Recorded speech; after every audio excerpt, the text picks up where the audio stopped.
Magandang gabi po, Luzon, Visayas at Mindanao. Agad-agad na magko-convene ang Senado bilang impeachment court pagkatanggap ng articles of impeachment mula sa Kamara. Para kay Senate President Tito Soto, isang araw matapos ang transmittal ng reklamo, ang ibig sabihin ng forthwith. Nagpulong na kanina ang mga senador para sa posibleng paglilitis na ila-livestream at magiging bukas sa publiko. Nakatutok si Mav Gonzalez.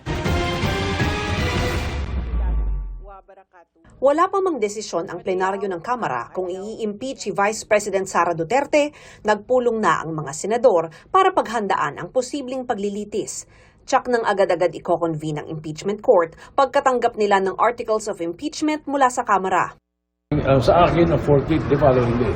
May matanggap, the following day, we will report it in Senate proper. And then, I will convene the Senate into an impeachment court. We will take our oaths and then follow the procedures that should be done. Ganyan din katagal ang pagitan ng transmittal at pag-convene ng impeachment court laban kay nooy Supreme Court Chief Justice Renato Corona. Sa reklamo naman kay Duterte, May 11 pa inaasahang magbobotohan ng Kamara at saka palang malalaman kung kailan ang transmittal. Kailangang in-session ang Kongreso para tanggapin ng Senado ang articles of impeachment. Pero oras na matanggap na ito ng Senado, pwede namang ituloy ang pagdinig ng impeachment court kahit mag-break ang Kongreso sa June 5. Sabi ni Soto, walang pressure kahit pa vice-presidente ang ini-impeach. Dapat ang mentality namin, we have to do our job. We have to be impartial. Kahit sino pa yung ipapadala sa amin na articles of impeachment. Siniguro rin ni Soto na bukas sa publiko at ila-livestream ang impeachment trial. Kanya-kanya na ring paghahanda ang mga senador, lalo't may mga unang beses umupo bilang senator judge. Merong crash course sa rules of court. Nag-invite ako ng isang judge to brief me. Kung ano yung, pati yung compilation of evidence. Iba yung lawyers, may experience sila sa litigation, may experience sa court proceedings.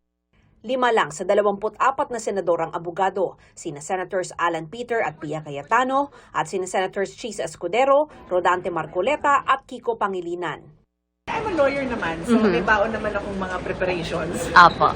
Thank you. Yeah. Apo. Galing naman ako sa previous impeachment din, di ba? Hindi mo naman prepare. Basta kung ano yung dumating, darating. 27 million pesos ang nakalaang pondo ng Senado para sa impeachment trial, kabilang ang para sa venue, pagkain at security measures.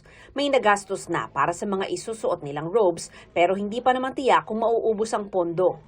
Initial information is that 60 robes yung pinagawa at 7,000 per piece.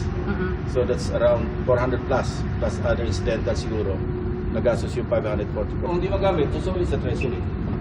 Enough Kung yun. hindi matuloy, susuli sa treasury. Mav Gonzalez, Nakatutok, 24 Oras.